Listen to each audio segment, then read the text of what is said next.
So welcome everybody to the first of maybe many together joint webinars between the AIMP and Guild of Music Supervisors.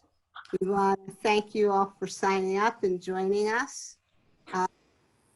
John, do you want to introduce yourself? Sure. My name is Jonathan McHugh. I'm co-founder and board member of the Guild of Music Supervisors. And we have some very talented supervisors with us today from the world of advertising in New York City. Jonathan Hecht, raise your hand, Mr. Hecht. And from the Trailer Universe in Los Angeles, another board member, Vanessa George Perry. How are you? Good. How are you, Jonathan? And then Andrea van Foerster, veteran of TV, film, legendary music supervisor. She's done a couple films and TV shows by now. And those are our three panelists for today, Alisa. Thanks. And from the AIMP, we have, and I'm not going to pronounce anybody's last names. So, Christine from Zync, Roundhill, thanks for coming. Holly from Warner Chappell, thanks for coming. And Gary from Spirit Music. And so,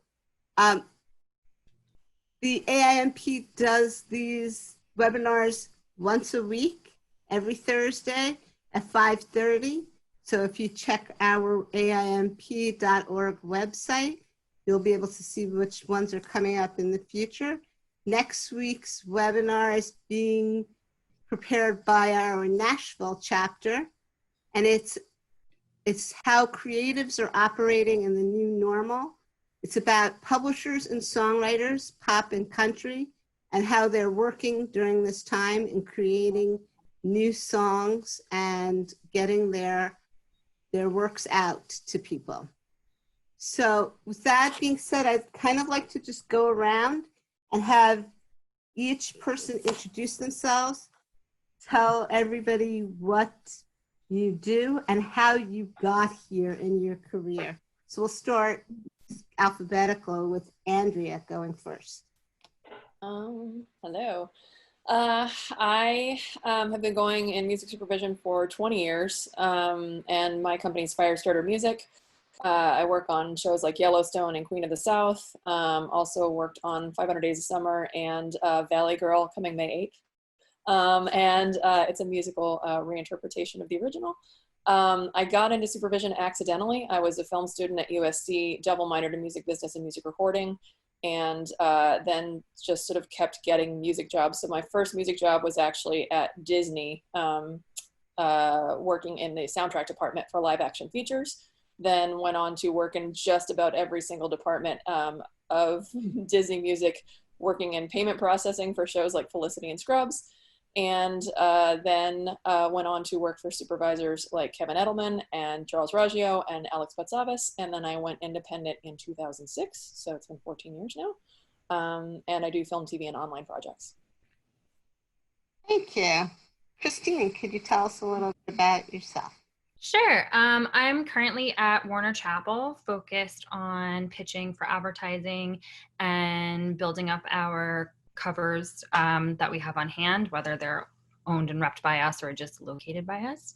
I started out at EMI Music Publishing in their strategic marketing department, and then I was an internal department that was responsible for basically publicizing what all of our resources were in terms of masters that we owned, easy to clear catalogs and stuff like that. After that, I head up the sync department at Modern Works Music Publishing, which is an independent music publisher that Alisa is aware of. After that, I had a very short but informative stint at Saatchi, New York as their in-house music producer. And then before coming to Warner, I was at two different original music houses, creating original content, remixes, and covers for primarily broadcast advertisements.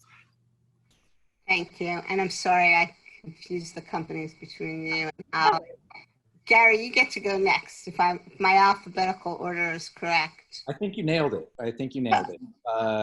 Gary Miller. I'm at Spirit Music, Senior Vice President of Creative Services.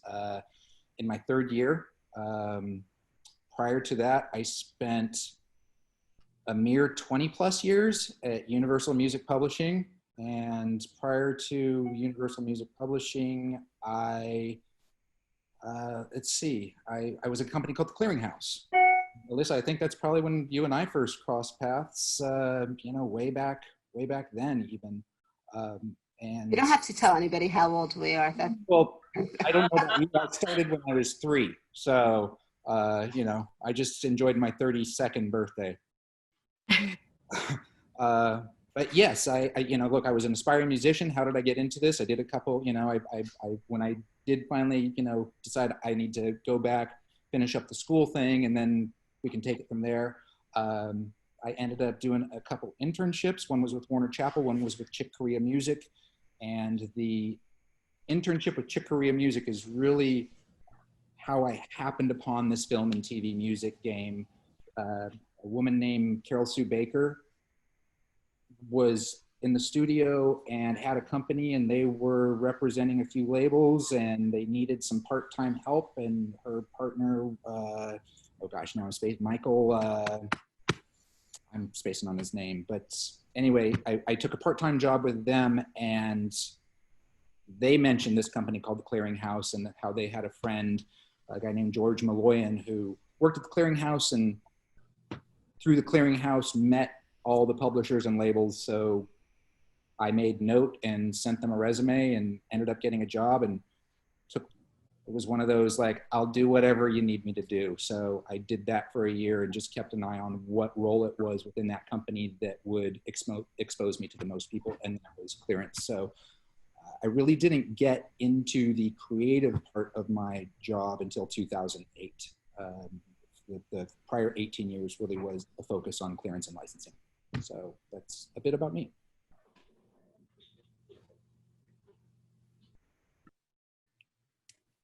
Alisa, you're muted. Sorry, it's Holly. The muting thing is throwing everybody off. Yeah. Holly, Hello. tell us about you. Okay, so I'm at Zync Music, powered by Roundhill Music. We partnered with them a couple of years ago. I've actually been at Zync for the majority of my career, for 8 years. I got into music. I went to Northeastern, and it kind of forced you to do the long-term co-op internship. And so it kind of made me, like, really, up until then, I didn't know what I wanted to do. And so it forced me to really think about that. I got into an internship at Kiss 108 in Boston. And then that led me down to Red Music in New York. And I fell in love with the music industry and just kept taking internships. And my last one before Zync was at Mom and Pop Records, and was connected with Zync through there and the whole world of licensing in general. And I just fell in love with all of that. So I've been here for 8 years now, and really work closely with all of our artists on co-writes, collaborations, covers, and I'm pitching music for advertising. Great. Thank you, Holly. Jonathan. Hey, how you doing? So it's Jonathan Hecht here. I'm an independent music supervisor joining from Brooklyn, New York. I run a company called Ven Arts. We've been in business about 6 years, and we work with creative companies in the advertising space, in the media world. We've had the good fortune of working on a number of documentaries, lots of branded content, and producing original scores for projects, licensing pre-existing songs, making covers, and all sorts of stuff. I arrived at this more sort of entrepreneurial sort of stage of my career after many years working on the music in the music industry at companies at places like Sony Music, EMI Records. I went to Red Light Management for a time, and then I went from the sales side, the sort of creative sales side, to the buying side, working with a company called Tribal Brands, which was Verizon's music agency of record. And so that was my sort of taste of serving a client and really kind of being more kind of close within the sort of inner circle of stakeholders who make choices about songs and trying to sell those ideas into the client. Thanks, Jonathan. And last but not least, Vanessa.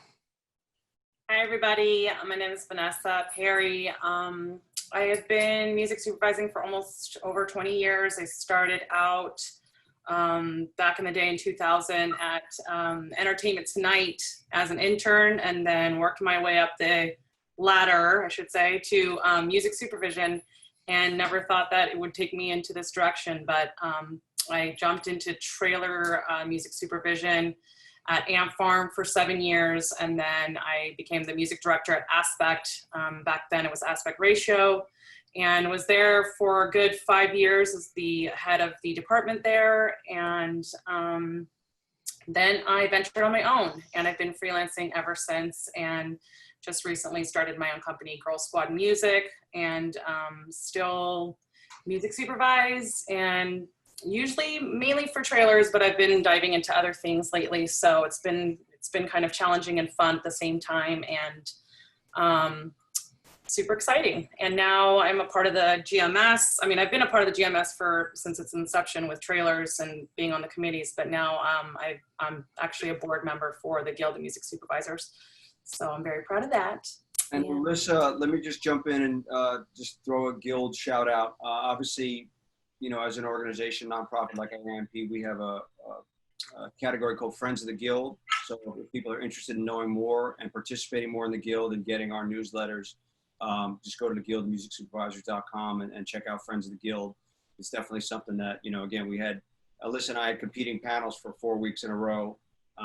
But it's good to see there's over One, I don't know. 400 people on this panel, and every week we had at least 500 people on our panel. So it's obviously that this content is resonating with people, and people just want to get together and chat on the chat room and learn some stuff from everybody. So I really appreciate you participating. For me, my backstory is, you know, you can see some of the back. I started in the soundtrack business, and actually in the film business, and then moved into soundtracks. And when that was before the internet crushed the soundtrack business, it was quite a fun business.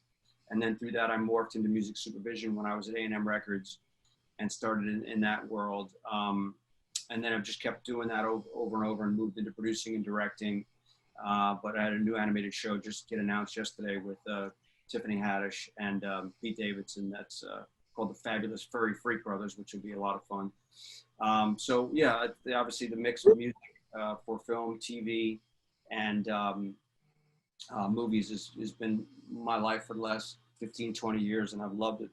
So thanks for having us participate, Alisa. Oh, no problem.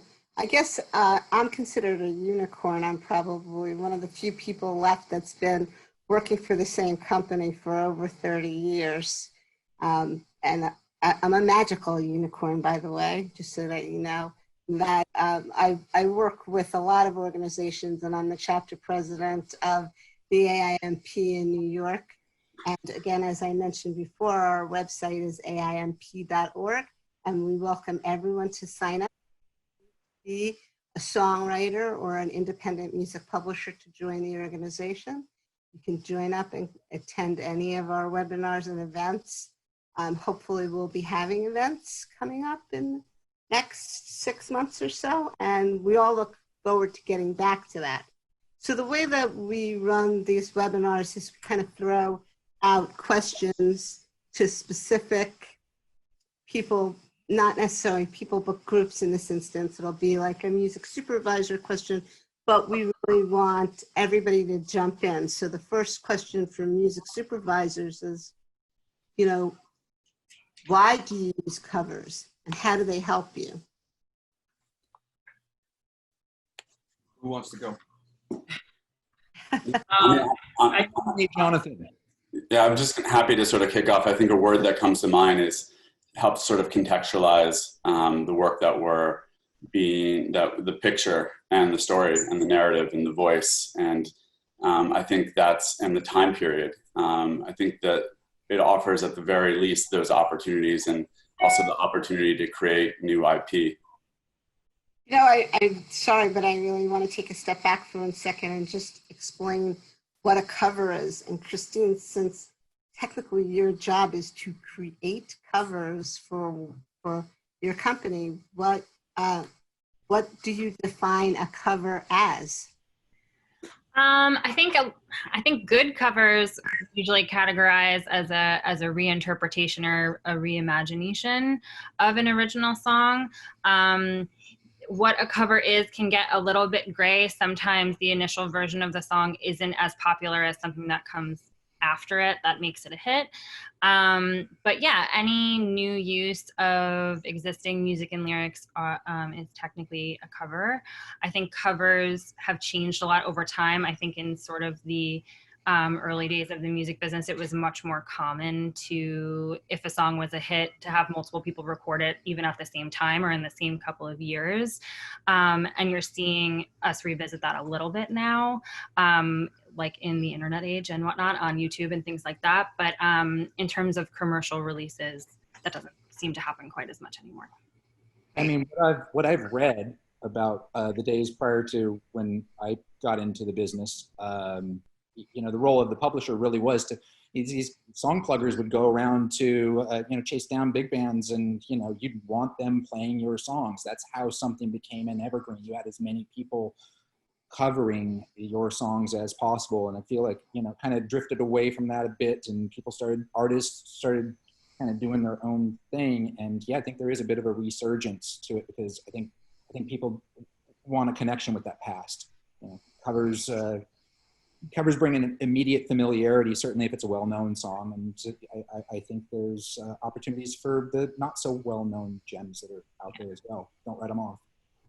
Yeah. To the music supervisors, why do you use covers? How do they help you in your projects? Well, in terms of trailers, we need like very recognizable stuff to hit a market. So they do a lot of market testing for trailers, and the way that they encompass a lot of people is by using something that's recognizable. So for us, covers are something that work very well for trailers, because you can either get an artist that they recognize to cover something, or you can do a song that everyone recognizes and cover it, and you win. So it's been a trend for a while now, and it's so funny because people keep asking, when is it going to be over? But I just don't see it being over anytime soon. So. I don't think any of the publishers want it to be over. Yeah, anytime exactly. soon No. either, so. But it won't be. I mean, I think covers in a lot of ways are sort of like love letters to the original song. Like a lot of people who create covers initially, outside of obviously what we're going to get into with talking about making them very purposefully for sync. But I think a lot of people cover songs in part because they are attached to it and they love it, and they want to sort of almost demonstrate some kind of affection for it. So I don't think that's going to go anywhere anytime. I agree. And it just, in terms of trailers, as you know, it brings in, you know, huge box offices for most of these movies, because they have an emotional connection to this song and to the trailer. And, you know, obviously if it's a good trailer, it cuts in so well, it just makes it work, and it's amazing. I'm sure a lot of you have seen some that have flopped, and you've seen a lot of them that are really, really good. So also, like for television, I mean, even when I worked for Alex Batsavas, we had on the OC back in 2005 entire soundtracks of just covers, and you know, it's continued on since the early 2000s. It's going to go on forever, I think, because the familiarity brings everybody in automatically, of any age possibly. Excuse me. And then a new artist doing it, so you know, you could have a Sinatra song, but if you have Billie Eilish covering it, you've hit a very wide audience of people. And also for me, for Queen of the South, I've had Spanish language covers created quite a bit, and also in a movie called Table 19, I had Asdru from Ozo Motley create a Spanish language cover of Bad Reputation that Joan Jett loved so much that, you know, like it was really fun. Now she owns it, so she really loves it. But you know, it's when you do different languages, you also have to make sure the translation actually fits musically, because lyrically it won't often fit exactly to the sort of melody anymore. And also you have to get the translation approved in general lyrically. So it's another layer. So, I mean, I guess this goes back to publishers, is how do you source covers that you pitch to music supervisors? It sounds like Andrea is saying, I'm making these specific covers for my project, but we know that we also always look to find great covers of our songs. So how do you do that? Yeah, I mean, you know, I can speak to the Warner Chappell catalog a little bit. Like we have, for instance, a huge amount of songs from the Great American Songbook. So you're talking about standards, you know, where like you have a Frank Sinatra version, you have a Peggy Lee version, you have a Dean Martin version, you have all these versions, and then you have the versions that came 50 to 60 years after that. So in terms of sourcing, yeah, it's a little bit of like a fun research project sometimes. I mean, the kind of most obvious place to start in terms of getting a bunch of them in bulk is your relationships with record labels. So obviously, like we have a close relationship in that we're owned by the same parent company with Warner Records, but then the other majors, as well as indie labels, third-party licensing companies. I should probably write Holly a note actually and see if she has anything on hand. Like and I used to do this when I was at EMI also. When you're working at a major publisher, there's a pretty good chance, like a 1 out of 4 chance you have a share of a popular song that there is a cover of. So I tend to just have people send me whatever they've got and I'll do the research. We do create covers as well, like particularly within our roster of writers and partner labels. It's been really interesting right now with everybody being stuck at home and maybe doing like long distance writer sessions, but for the most part, being in their home studios with time, people are like, what can I do? And the answer is always covers for Zync and originals. Christine, can I ask you a question? I have a question for the publishers. One of my toughest memories and toughest clears was I set up and co-produced the music supervisor Janis Joplin documentary, Janis Little Girl Blue. And, you know, Janis did not write most of her songs. So we had with Sony, and we got the MFN with Sony, which helped us deal with the publishers. But when it got time to deal with the Gershwins, for example, on Summertime, they couldn't conceive the concept of licensing a version of Summertime, which was Janis's Janis, for $1,500, which everybody was in the MFN. Sure. And so my question is, at the end of the day, it ended up working out, but it literally had to be, we had to almost lose the song because they couldn't come to grips with licensing that little money. So my question for you is, when you get into a traditional Gershwin type Great American Songbook classic, American classic, and even though Janis created a great version of that American classic that became a classic, how do you deal with the rights holders and explaining to them, look, this is a thing we have to do, and I understand you don't want to take $1,500, but like this is a community thing. Talk about that process of having to deal with the Great American Songbook, if you will, because you mentioned it. Sure, and I mean, with estates in general, and I think with legacy artists in general, I think that more recently there has been a shift towards wanting covers or wanting these other uses. I think that people have become a little bit less precious about it, in part because they're realizing that if they want this stuff to reach this sort of next generation and create a new audience, they need to get things back out there, and it might be in different versions. We've definitely seen people both in some of the Great American Songbook catalogs, but also, you know, in some of the bands from the 60s and 70s, really kind of changing, you know, their tune a little bit in terms of what they're open to. We've also seen with covers where we've had conversations with estates and writers where they're like, no, I'm not interested in that. And then something happens organically where there's this really fantastic version of their song and they love it. So it's a little bit of a never say never kind of situation. There's always exceptions to the rule, but I think more and more people are starting to understand that having these songs in the world is a good thing. I'd like to just jump in on that a little bit because I would imagine a lot of our audience today are music creators, and you know, might be people considering doing a cover. And John, bring up a really good point that, look, if you do a cover, you want to do something that's going to be able to clear for a project, right? So, you know, the very simple, if you can't reach one of us, and by the way, I'm happy to send lists to anybody to have a look at what Spirit Music has in their catalog. My team and I, you know, we have multiple curated lists, and, you know, we don't put anything on those lists that are going to be major red flags to clear. I mean, obviously, if you cover a Who song, it's going to cost some dollars. But there's a lot of resources out there that you can take a look at. Something as simple as going on TuneFind and it's like, hey, I love this song. I wonder if I did a cover of it, you know, would it maybe get placed? I mean, you could as simply, it can be as simple as going on TuneFind and seeing like, oh yeah, look at that. That song has been licensed, you know, for a few uses. So they maybe would be open to you know, clearing or approving a cover. Because, you know, we do all of us publishers do have writers that are less thrilled about it. There's still some holdouts, but you know, it takes just a little bit of research, you know, and if there's a song that you think or feel like you can bring something new to the table with, by all means, you know, we love it, generally speaking, you know. I think it's part, I don't think it depends what it is, you know, like I pitch primarily for ads, and people can be touchier about that depending on what the product is. Right. You know, you'll have some bands that still are like, no, never for a brand, but they'll do film and TV, no problem. And they love covers.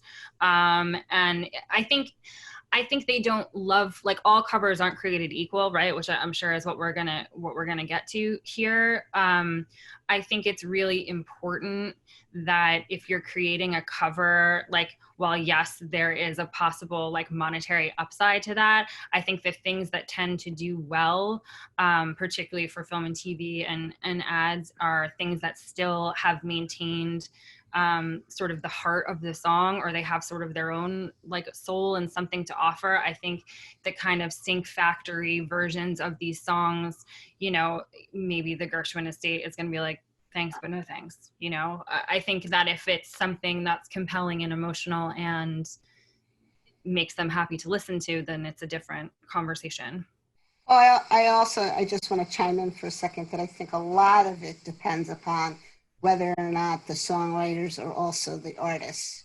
Because if the songwriters are the artists, they really don't want to approve a sound-alike version of as a cover of their original recording. So we don't want to encourage that. Yeah. Do not do a sound alike. Please do not do that. That's already been done, and probably not going to do it better. You know, you got to put your heart and soul into it. Yeah. You were saying, like, it's very important to connect with the song. You know, I think people, Andrea, Jonathan, Vanessa, everybody in those positions, I think they can spot from a mile away when somebody is kind of just going through the paces and just kind of did a cover, you know, versus a song that they kind of believed in. You know, I don't think Gary Jules like took a lot of creative direction when he did Mad World, you know, and it's probably one of the coolest flips on a song that's been done. You know? I've run into a lot of situations, like Alisa said, where it's like, you know, Chris Isaak doesn't license that often, period, let alone covers of his songs, and tons of people have covered his songs, and tons of people have wanted them, producers and whatnot, and that they won't clear. So, massive fan of Chris Isaak, but, you know, just you have to kind of know sometimes if you're not seeing an artist used a lot, there might be a reason for it. Yeah. And there's not really a great way for an artist to figure that out other than just sort of seeing what's been out there before. And also covers that are, I'm not going to sell out the artist, but there's a current cover of a song from the 80s right now that is so not different in any way, shape, or form. It drives me crazy because the original is always going to be better. So, like, if you're not changing it and reinterpreting it, kind of don't do it unless you're just going to go do karaoke with friends. Sure, and you're also limiting the exploitation of that, because while it may be able to be used in trailers or motion pictures or television, it will not be able to be used in a commercial because it may be very similar to, and that might cross the line in the artist rights world. So. Yeah, and we're not going to knowingly create something like that. That's going to upset the writer or estate that we're working with. I mean, sometimes I've seen with more recent artists, if someone's doing a cover of a song that's maybe only come out in the last 10 years, sometimes if the gender of the vocalist is different, that's almost enough for the writer to be okay with it, because they're like, hey, this is offering something that I don't offer. But yeah, for the most part, I mean, if you have a record out, you want people to license your record, preferably. Look, a question for you on the, obviously the place you sit for work at APCO. Jagger Richards wrote a couple good songs. Just a few. How do they feel about covers, and what percentage or success have you had with clearing covers of their work? Everything clears as long as it's not a sound alike. As long as it doesn't sound like the Rolling Stones, everything clears. That's great. Yeah, that's not the issue.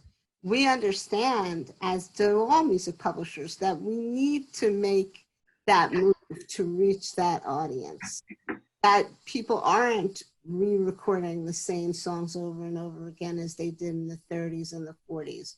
That was the only way that you made money in the 30s and the 40s, was to sell records, and even the 50s and the 60s, of the same songs over and over again. Now this is the new economy, and you know, sync is where some of the money is right now. So I want to give Holly a chance, and Jonathan and Vanessa also a chance to kind of jump in on, you know, where they find covers and where they source them from. Yeah, I can jump in now. I think it's really interesting hearing Christine speak as a publisher, since Zync is not a traditional publisher, I guess. We come from a third-party licensing background, so our history has been, you know, they provide recognizable songs for us to pitch, and they fill that hole. So we come from this whole background of knowing you have to have the songs vetted and knowing what can really clear, and then you go to your artists within your roster to have them cover the songs. So since we've partnered with Roundhill, it's really like upped our cover game, and so we're still doing what we're doing, what we were doing, but now we have an amazing roster, like a treasure trove of like Happy Together, Wonderful World, and we're still able to mostly remain within our roster and ask our artists, like whoever's interested, to cover these songs and work with them creatively to get an amazing cover that we know is amazing and strong for our pitches. So it's very different, I'd say, probably from like a traditional publishing company. But it's been really great to do that. The other question, I just want to throw this back to publishers for 1 second, is do you own or have an interest in some of the covers that you represent that are made for your compositions? Mm-hmm. Not necessarily. It sort of depends on what the situation is. If someone, you know, if it's of no cost to us and it's someone who's like pretty savvy with paperwork and can handle things on their own, then usually no. But we do represent masters that we help to create, or even masters that we find that are maybe kind of hidden gems and people that don't have representation for those things. But it's generally dealt with as like a small admin fee. But it does open up a lot of other possibilities for those tracks, right? Because then we have both sides of something. There's a lot of avenues where you can kind of put together pre-cleared sets of songs for, you know, different like digital uses, or television shows who are like, we need to know things that can fly very quickly. So there is some incentive there. But we're also just looking for great versions of our songs to pitch. So I'm not necessarily going to withhold something that is just fantastic for what my clients need. So Jonathan, what songs in your estimation make the best covers? Ooh, I think it's to help you think about the cover very differently in a way. I mean, I think what I love personally about covers is, as a music supervisor, is you have all that sort of built-in history, right? You know why that song became popular and cherished by fans and audiences, and commercially the market. But then you also get the opportunity to reimagine it, rethink how it's performed, how it's arranged, how it's remixed by an artist, sometimes of your choosing. When I'm working with an advertising agency, or you know, a client in any media, we have the opportunity sometimes to put together, you know, a development fund to basically go out and get demos from artists that we feel would have the right sort of voice and sort of tone, and kind of emblematic, and bring sort of a new sort of spirit to the song. So I think that those things, bringing all those things together, make for a great cover for me. Vanessa? Sorry, I was on mute. I'm sorry, the question was about what makes a great cover? Oh, well, I mean, in terms of trailers and promos and things that I've worked with for so many years, it's just been a mix of things. I mean, you know, anything from a slow, cool cover, or something that's eerie or, you know, counterproductive to what you're seeing on the screen, you know, anything that works lyrically with what we're working on is great. So when you have a cover that, you know,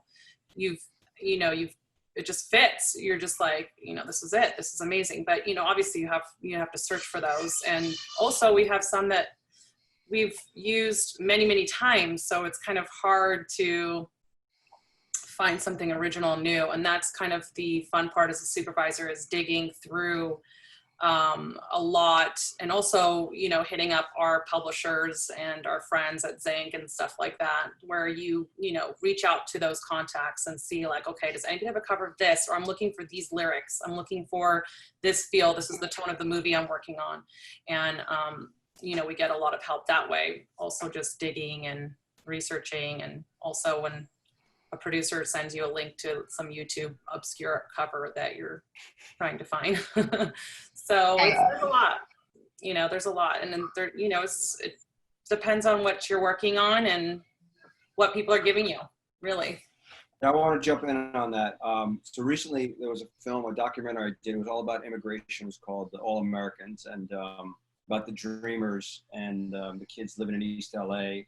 And the director really wanted to sum the film up with like a classic American song, like John Mellencamp, Pink Houses. Mm-hmm. And we sent John the movie, and we wanted, you know, possibly license the original or maybe even a cover. Passed. So for whatever reason, he didn't get the immigration situation, how important it was in LA. So we went to John Fogerty, and Fortunate Son obviously is an interesting political song. But obviously, to have such a Latin themed movie, we ended up going with a female mariachi band who just happened to win a Latin Grammy called Flor de Talachi. We published them. Okay, there you go. Thank you very much for that one. And so they did an unbelievable cover of that song, and it closes the movie so beautifully in Spanish that, you know, it's like it takes this song and it gives this thing of familiarity, like, what is that song? Well, that's Creedence Clearwater, but that's flipped on its head. So when covers are flipped on their head like that, it just adds such a great dynamic and element to, you know, add the familiarity to it, but put it in a whole different context. And that was one recent example I can think of that the publishers played ball with us to do that. So thank you very much. Yeah, they have a gift for covers, but it's also what they do is so it's kind of this specific, really great thing, right? And you've got like the foreign language translation sometimes, and then the fact that it's going to be seen through a totally different lens stylistically. They're great. They have a gift for covers. We've been sending them a lot of lists.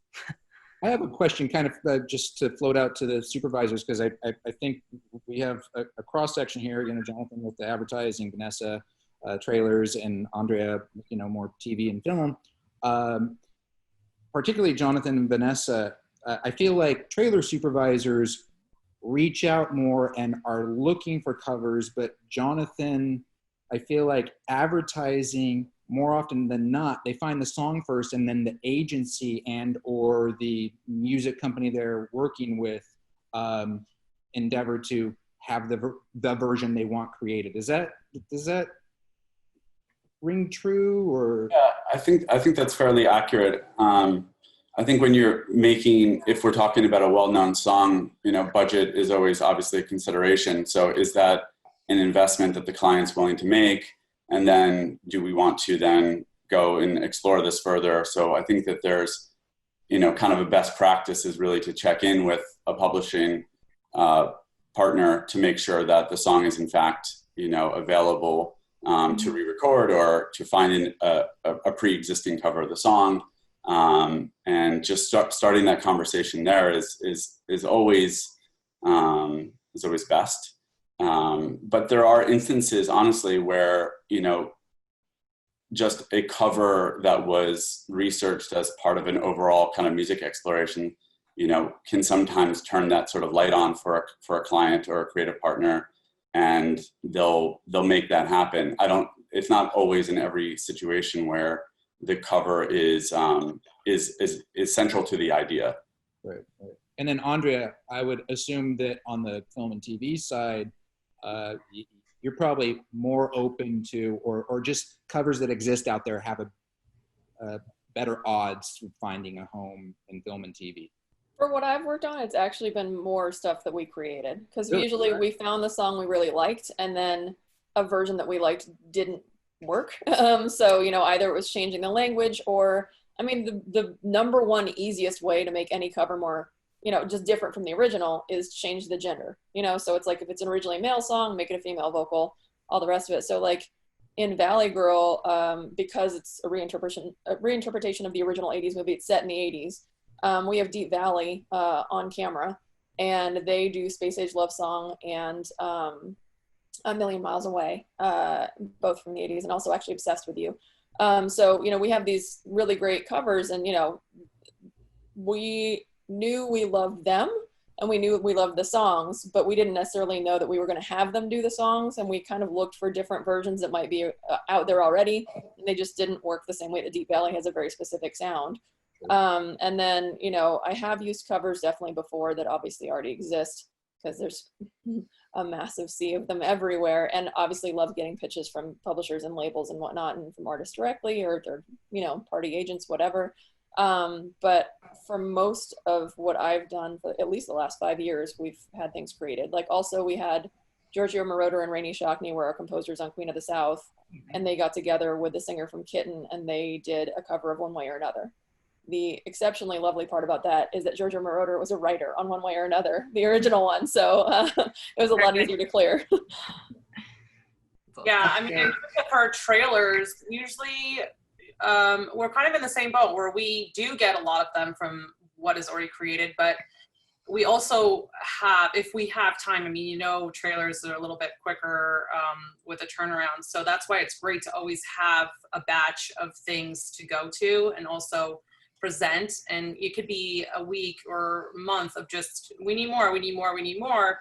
But in that same time, we also have those projects that we can go in deeper with, that we create, you know, we just find a ton of songs, and then we pick songs like, hey, do you think we can do a cover of this? Or, hey, can we trailerize this? I mean, that's a whole other fun grouping. But usually, you know, it's trying to find the song first and then doing the cover. But for me, now freelancing, it's a little bit more fun because I could just give them the covers that I already have.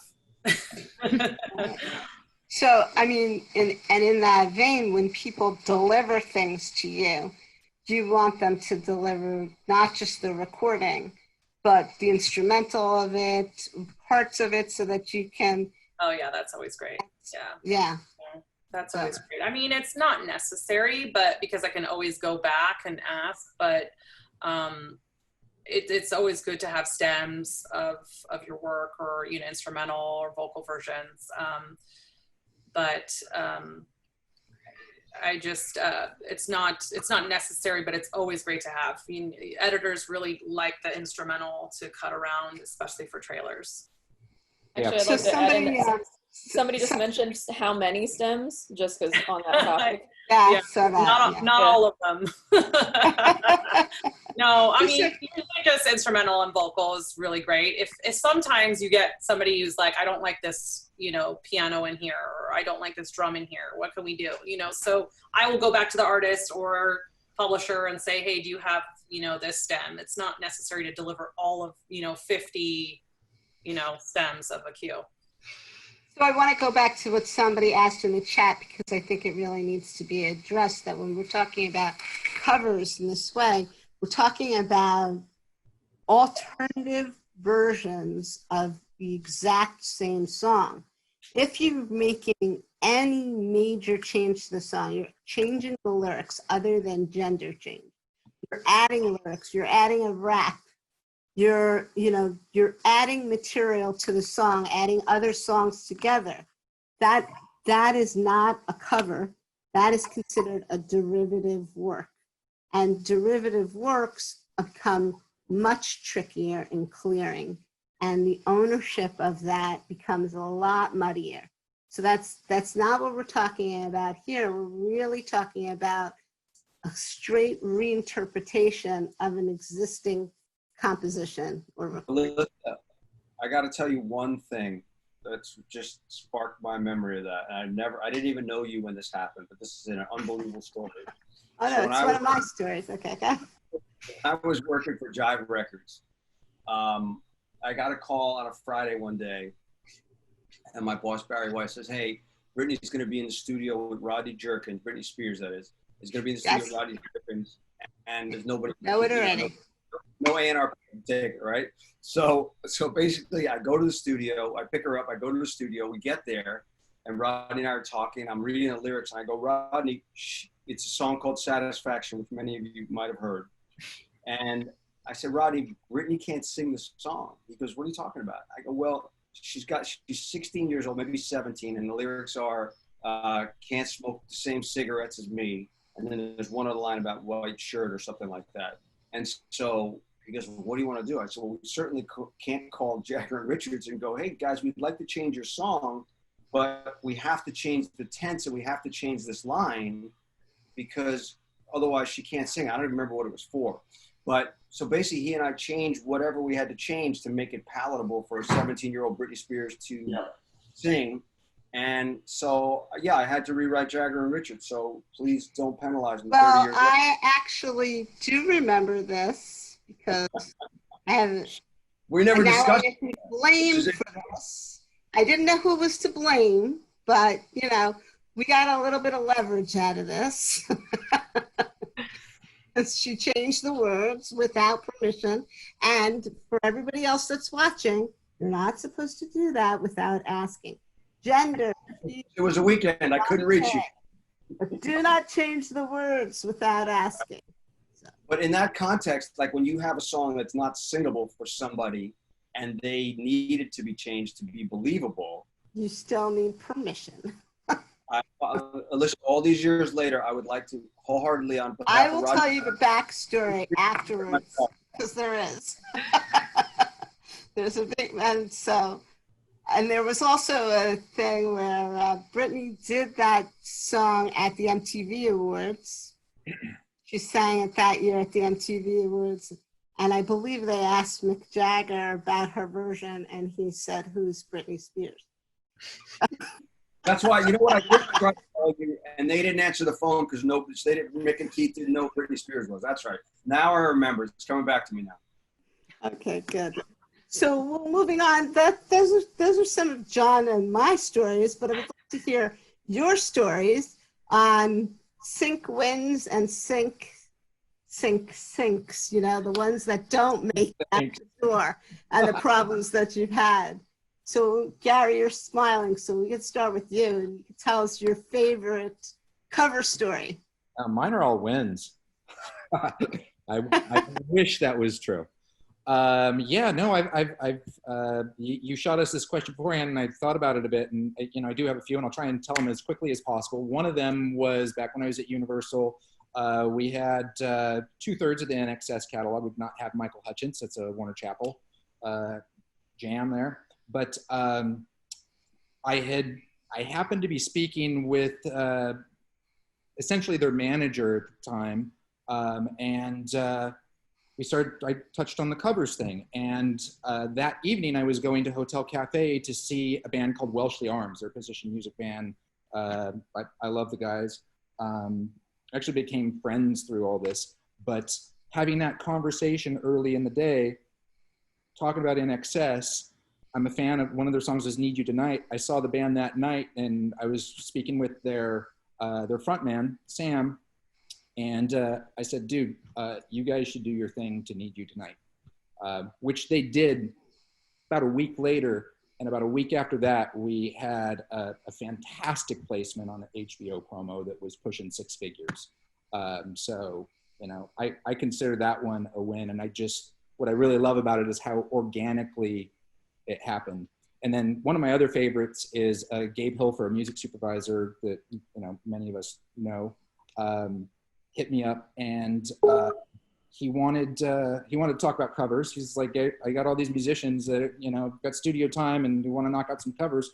You know, what do you need? And I know he was approaching me and he wanted to do, like, you know, the best tracks possible, but it happened to be at a time when I was getting really frustrated trying to find Muzak versions of some of our songs, you know, easily clearable, ready to go, right on my fingertips. So we had a bit of back and forth. He gave me some demos, and I went back to him. I said, dude, these sound too good. Like, I need full on Casio vibes. Your drums sound great. I don't want them to sound great. Like, I want it to sound super mediocre. So, you know, with a little roll of the eyes and huff, you know, he went back to his guys. The very next day he calls me, he's like, I kid you not, like, I'm, you know, working on an edit, and the director looked at me and he said, we need like a Muzak version of something really well known here. And boom, we got a, you know, $20,000 license right out of that. So, you know, those are my fun ones. The other real quick one is we signed a guy at RN named Johnny Watt, amazing writer and producer. And I encouraged him to do a cover of Won't Get Fooled Again, which he absolutely crushed. And I sent it to Pete Townsend because I felt he needed to hear it. And within 5 minutes, I had a note back from Pete saying, this is one of the best revisits to one of my songs that I've ever heard. We haven't licensed it yet. We're still pitching it. And, you know, you know, to quote my spiritual guru, Axl Rose, all we need is just a little patience. Sometimes that's what it takes.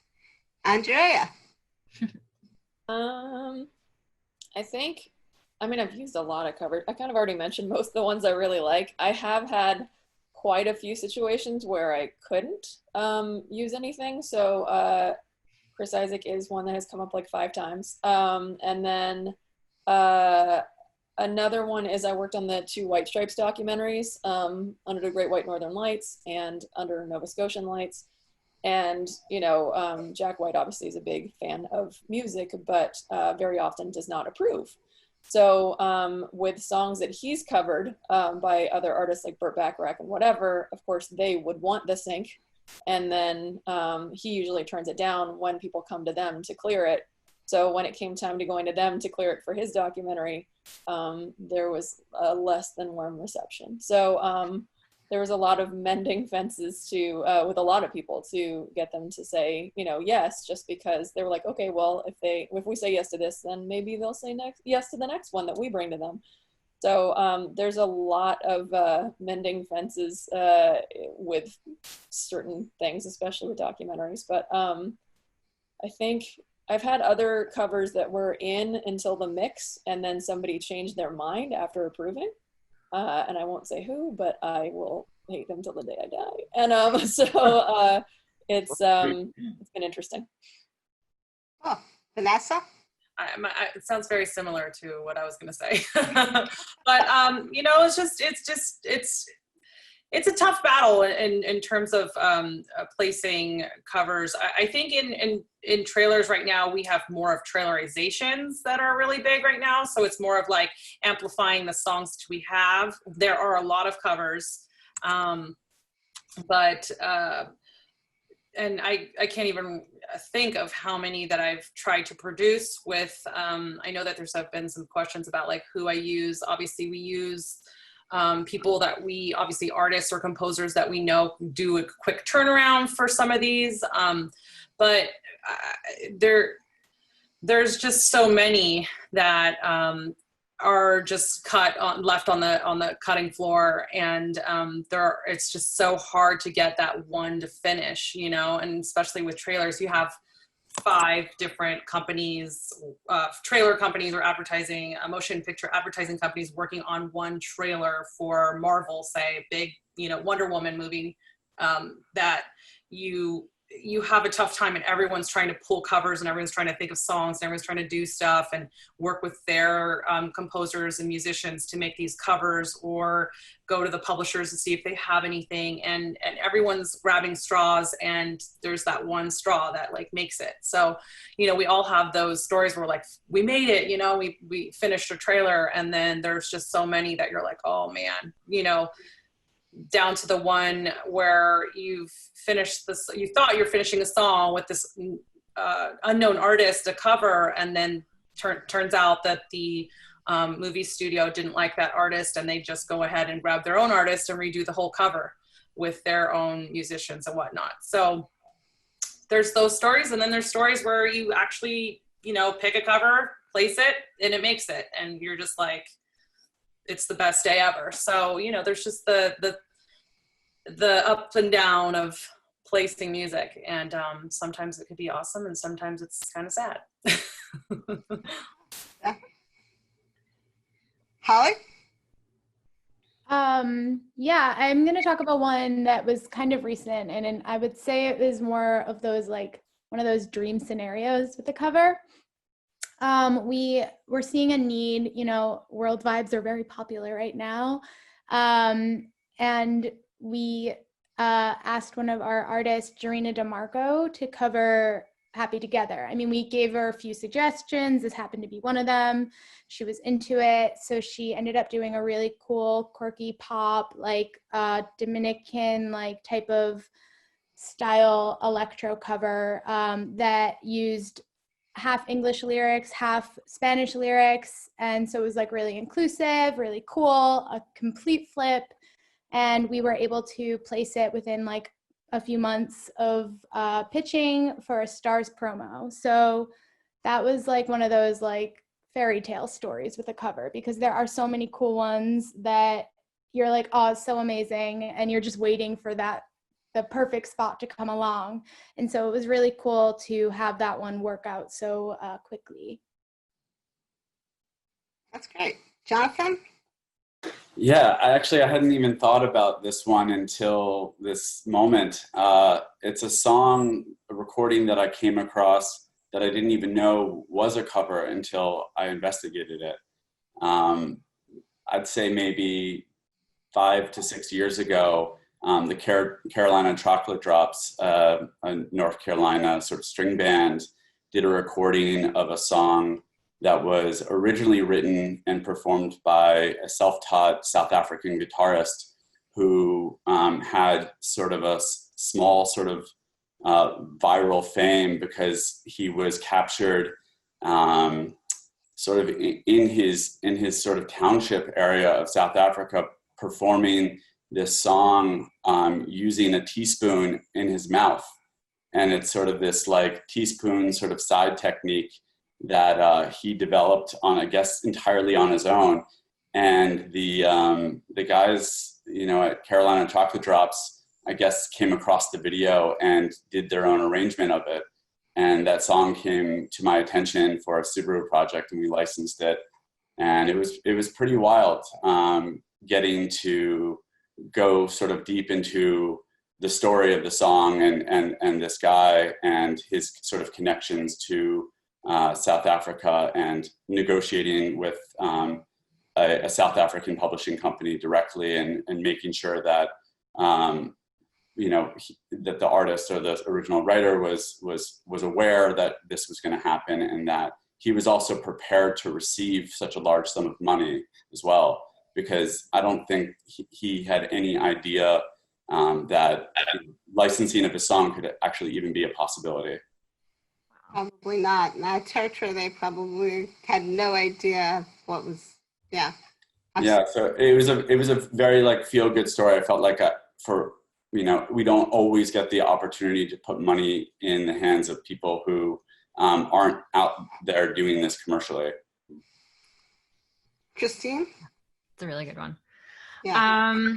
Let's see. Yeah, I mean, there's definitely a lot of heartbreak involved sometimes. It's so funny that the Chris Isaak thing keeps coming up, because we represent Chris Isaak. And not only is there like a desire to use covers of his songs, but there is a huge desire to cover his songs. And like, even within the day to day, like I've been making a lot of lists lately of covers I wished I had just when I'm pitching. And you do run into things where you're kind of like, oh, maybe there isn't a cover of this because it won't be used. So there's definitely some investigating that needs to happen. But I think, kind of to our earlier conversation with what Jonathan brought up, we're also, I think, asking much more regularly. I can't speak to that specific example, but we're asking people much more regularly, like, are you sure you're not interested in covers? Instead of, asking once 5 years ago and then never going there again. And then people are like, wait, why aren't there any covers of my songs? And it's like, well, because you told us you didn't want to license them, any versions that weren't yours. In terms of more fun stuff, Jonathan, actually, I wonder if you were involved in this, because this was a Droga thing a few years ago when I was at Squeaky Clean for the Google Pixel spots. Were you there for those? Some of them, yeah, Google Pixel too. Yeah, there was a cool one that we did at Squeaky that was a cover of a Bill Withers song of Just the Two of Us. Do you remember that one? I do, but I wasn't there for that. Yeah, so they had, it was the early days of the Pixel phones, so they were sort of doing a lot of product reveals, and the cover sort of mirrored what the spot was doing, which was starting with their search bar, and it was a very stripped back a cappella version of the song, to the point where they were singing the like individual bass notes. And so the song kind of revealed itself as the product also revealed itself, which was really interesting. Like, I don't even think it was a 60-second spot, and I don't think there were any lyrics until like 40 plus seconds. That's the kind of stuff that obviously can most easily be accomplished with original music. But even on the publishing side, we're trying to, help people understand what's possible with original. Like, here's the potential of this song. You can build it out with any of these partners. You can build it out with us and our partners. I think having the luxury of revisions and also the creative collaborations between the publisher and someone like Jonathan and the agency is really helpful, particularly because that means they usually clear it up front instead of waiting until after they shot it and then it doesn't get approved. I have a question for the publisher. Go ahead, Andrea. I was just wondering, is there a good way for artists to find out from publishers if, artists or writers are open to covers? Is there any good way to do that, or is it a little complicated? It's easier. It's kind of like, I would compare it to, I guess, what you guys go through with trusted partners. Like, it's much easier if we're dealing with like a contact at a label, or, regardless of the size of the label, it could be a smaller label or a third party. I love emails like that because I need, these are things that I need. And I would much rather, if somebody's like really wants to do a cover, create one of something we need. So it's kind of the usual advice in terms of going through these sort of more vetted people to get that information, because we don't really publicize that kind of stuff. And like I said, nothing's ever really written in stone with the estates. Like, if people could always change their mind. Recently, and it's also like these catalogs are really large catalogs. So kind of what we're doing more often is trying to stay ahead of what trends are happening thematically. Like, obviously now we're in kind of a weird time, right? Where there's people looking for a lot of the same kinds of things about like being together and things are going to get better and new day and all those kinds of things. So happy. Yeah, like, are we happy yet? I think we're going to be soon. The people that are emailing me for spots and bring that out. You need to look at what's already out there. I mean, does the world really need another cover of Painted Black?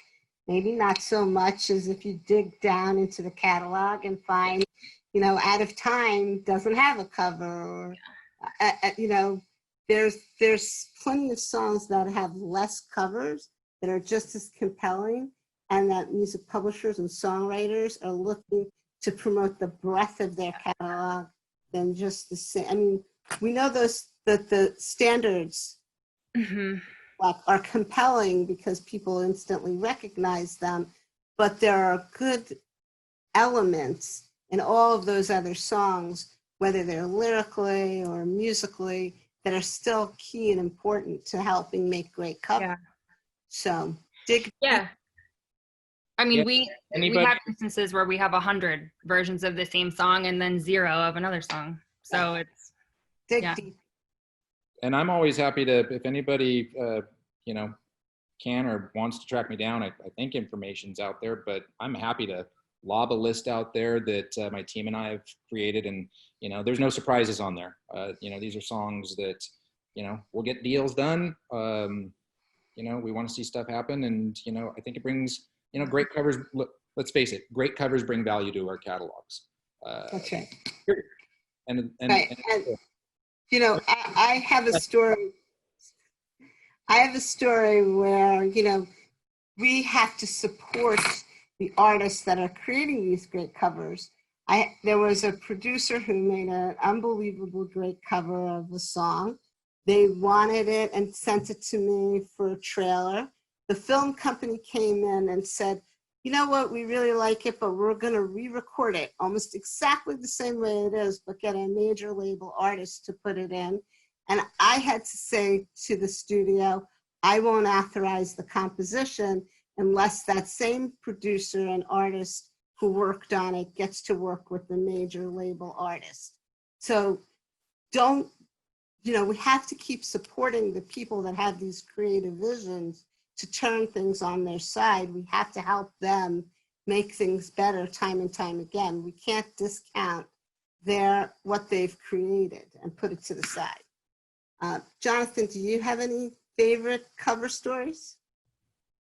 Well, I was sharing the one earlier about the South African guitarist, Hannes Kotze. Another project that I worked on, probably the biggest in scale project I've worked on was 4 years ago around this time. We launched a campaign for the International Olympic Committee around the Rio Olympics. And the idea was very sort of music driven, and that we were going to reimagine the Roots' song Fire, which, you know, is a song that has done well in licensing, but maybe was never kind of a popular song. And what we did with that song was we reimagined it as a sort of more global recording, and John Legend and Black Thought were the original sort of singers on the track, John Legend doing the hook. And what we did was we replaced those singers with vocalists from the 5 different territories that the Olympics represents. So it was a really cool opportunity to collaborate with both the Roots and, you know, artists like Corinne Bailey-Rae, an up-and-coming artist from Australia named Hearts, a Nigerian singer and rapper named Aneka, and also Lenny Kravitz somehow got on there. So there was a question about the price differential between a cover and a composition when licensing for Zync. Without getting into specific dollars and cents on projects, would anybody like to talk about their experience without Yeah, man, what for me, not being specific about the amounts? A lot of times you're doing it because you're putting a lot of money into licensing that composition, and thus you don't have a lot of money left over for a big name artist to cover it. So you're using just a great artist to build a great version of it, and you're spending as, you know, a small amount of money as possible because you've already written a big check to the ABCOs of the world to get that great composition. So it just depends on every situation, whatever you're budgeted at. But that's the good news. You can give an artist a great break, not necessarily pay them a ton of money, but give them amazing exposure in your project. And, you know, without going broke on creating the master. And obviously, if you let them own it, it's a huge win for them. And I don't think that, you know, independent artists you can't necessarily expect to get MFN with, you know, publishing on a major song. It's generally not going to happen. You know, I think you have to be realistic about your, you know, leverage and stature as an artist when negotiating, and you know, you want to get it used. And hey, look, I've been in bands before, and, you know, if we knocked out a version and there's super low overhead in getting it done, and you know, it was a big use, and, you know, we could get five grand to show up on the doorstep, or 10 grand to show up on the doorstep. You know, I don't care if the you know, I don't care if the publishing's getting 100 grand. You know, I mean, it's at the end of the day, it's. I would imagine cases vary, but yeah, I don't expect to get what the publishing is getting. Yeah. Yeah. I mean, in some instances though, like when you're talking about a percentage of MFN with an unknown band versus a hugely iconic song, I mean, sometimes those fees could still potentially be higher than the fees that you would get with your own independent project. So I think that there's still a lot of possibility in what those payments can look like. But yeah, like to get MFN, really, the artist would have to be at the same level as the song, that could happen. There are instances where big artists cover other big artist songs, but more often, you know, especially from a sync perspective, people are drawn to the cover because they maybe want a modern version, but also because the price is right. I think there was already a kind of a boom time for hit songs happening a couple months ago, when like the economy was good, but it was still like feeling weird, where people really wanted a sure thing. And now that it's feeling kind of less good and more uncertain, but people are putting out spots that literally all look the same and are made of stock footage, they're willing to pay for lyrics that kind of tell the message of the song, but they're also kind of worried about maybe their budget's running out next year and them not having that kind of money to work with forever. So this was great in the panel. I think we answered, there's one question about are there any genres or limits for covers? Is hip hop known for covers? So like in our wrap up here, just want to give everybody a chance to say, you know, a little something before we end the panel. And if anybody wants to talk about how genres have worked, what genres work better than others. But I thank you all for participating. And any final words? I would say, as far as hip hop and doing covers, that might be a bit of a, you know, mess in terms of clearance. You know, it just kind of goes back to, if you're going to spend the time and put the effort into doing a cover, do a little research and you know, have an idea if it's clearable. If there's 10 publishers on it, maybe pick something else. And I also saw, looks like Most Favored Nations needs a little clarification. And that's really just, you've got the publishing side of the clearance and you've got the master side of the clearance. And if Most Favored Nations basically says, if the publisher gets $5 and I own the reporting, I get $5 as well. That would not be the case. You might just get $1. In very Anybody else? I just want to say that the attendees are fantastic in the way that they've been communicating with each other in the chat. It is phenomenal to see them all network with each other and share together. It just proves how much we need these events and how much we really need each other and to help each other out during this time. And I thank all of you for attending. And Alisa, thank you for inviting the Guild to participate. We'll give you back your Thursday at 2:30 slot now. And we'll be back with the summer programming starting in June again, because it was so successful. And we love the fact that everybody's getting together and chatting with each other and talking. And on the Guild side, thank you guys all for participating. And for the attendees out there, please look at the Guild site again and think about the idea of becoming a friend of the Guild, because as a nonprofit, we need the love. Thank you guys. Thank you. Thank you all. Appreciate it. Bye. Have a good one. This is fun. Thanks. See you guys.